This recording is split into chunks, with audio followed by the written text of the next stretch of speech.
Hello, good morning. कशा आहात? मजेत ना? आणि मजेतच असायला हवे. तर मी अश्विनी तुमचं वेलकम करते माझ्या न्यू ब्लॉगमध्ये. तर आजचा विषय आहे की बाळाला 1 वर्षापर्यंत मीठ आणि साखर का द्यायची नाही आणि दिली तर त्याचे साईड इफेक्ट काय आहे हे आज आपण बघणार आहोत.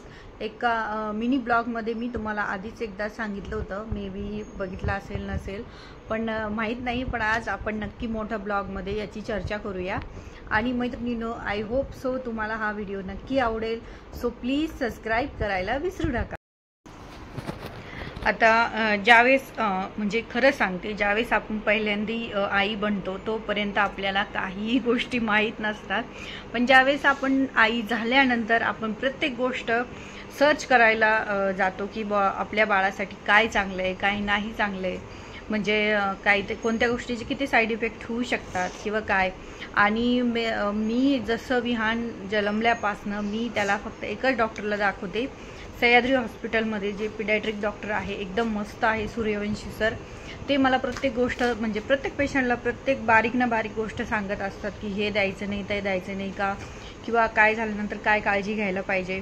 तर ॲक्च्युली त्यांनी मला पूर्ण म्हणजे वर्षभर विहानला मीठ आणि साखर द्यायला सांगितली नव्हती, कारण त्याचा साईड इफेक्ट असा आहे की ज्यावेळेस आपण लहान मुलांना मीठ आणि साखर इंट्रोड्यूस करतो त्यावेळेस त्यांना म्हणजे त्याच्यानंतर हे भविष्यात त्याचा काय इफेक्ट होऊ शकतो की बाळाला लंग्सला प्रॉब्लेम होऊ शकतो, किंवा आणखी काही दात वगैरे जे मुलांना येतात ते पण खराब वगैरे होतात. जे आजकाल लवकर मुलांचे दात वगैरे खराब होतात ते हे जास्त प्रमाणात गोड खाल्ल्यामुळेच होतं.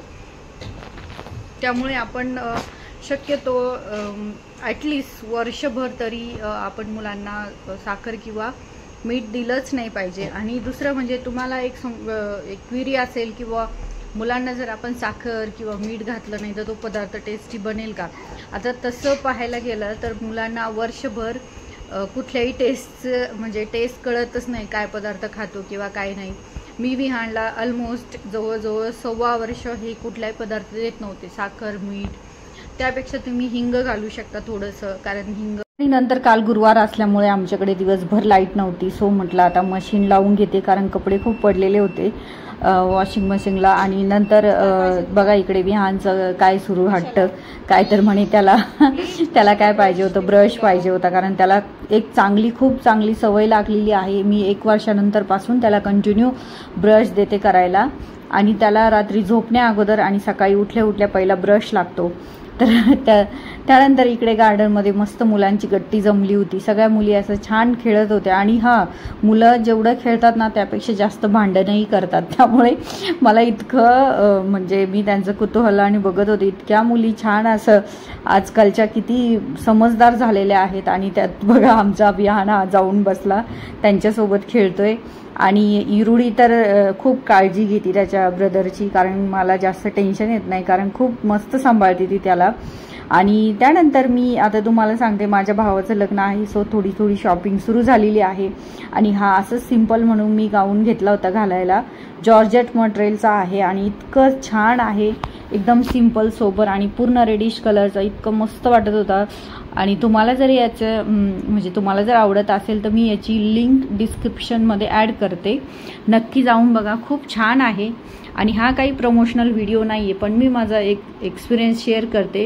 याचा दुपट्टा पण छान आहे, तुम्ही वन साईड किंवा असं मध्ये गळ्यावर टाकून पण घेऊ शकता.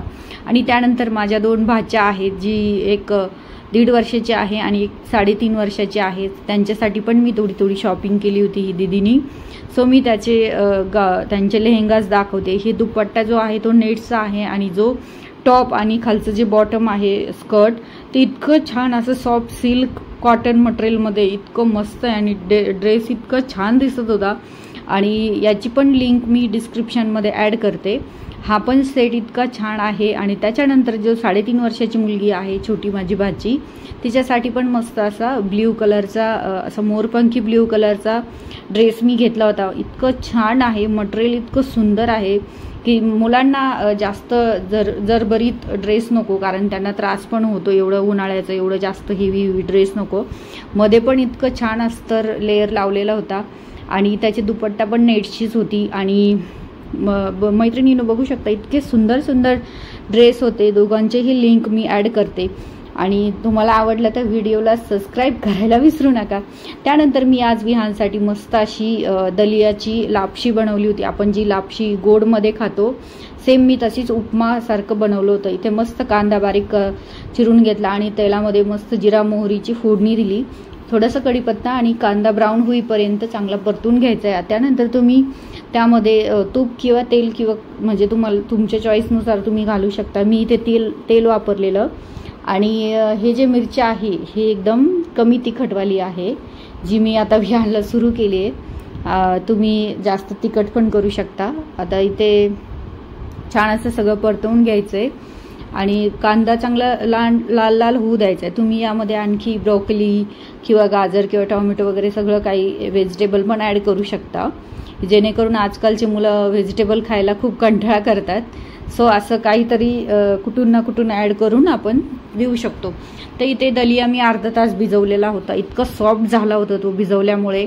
आणि मी त्याला जवळजवळ 5 ते 6 मिनिटं त्याला छान असं परतून घेतलं, कारण तो परतल्याशिवाय त्याला स्मेल चांगला येत नाही आणि मस्त टेस्ट लागते। त्यामुळे छान असं परतू घेतला, एक 5-10 मिनिटं वेळ लागतो त्याला, पण छान असं मस्त बनलेलं होतं, एकदम टेस्टी।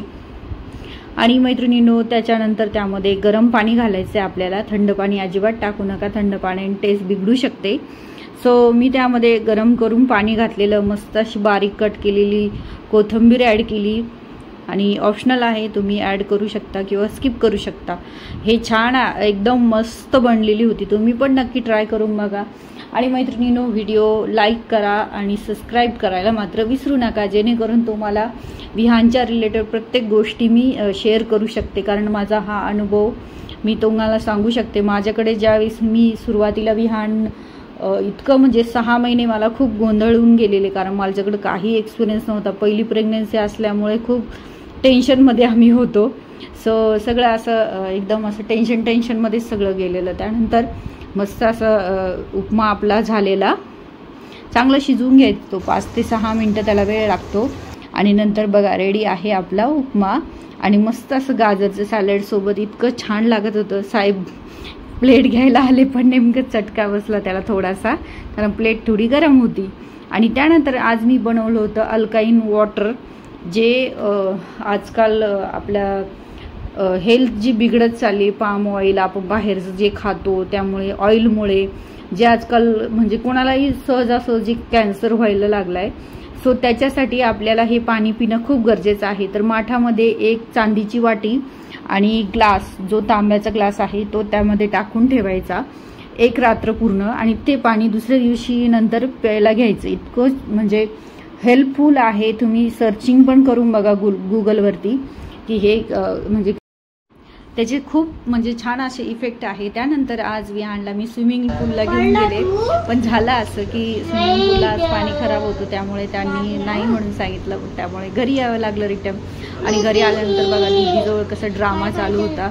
तर पण अशी बहीण प्रत्येक भावाला असावी, कारण एवढं ती त्याला समजावून घेते, सांभाळून घेते, इतकं छान त्याच्यासोबत टाइम स्पेंड करते। आणि असं संपवलं आजचा दिवस, बाय।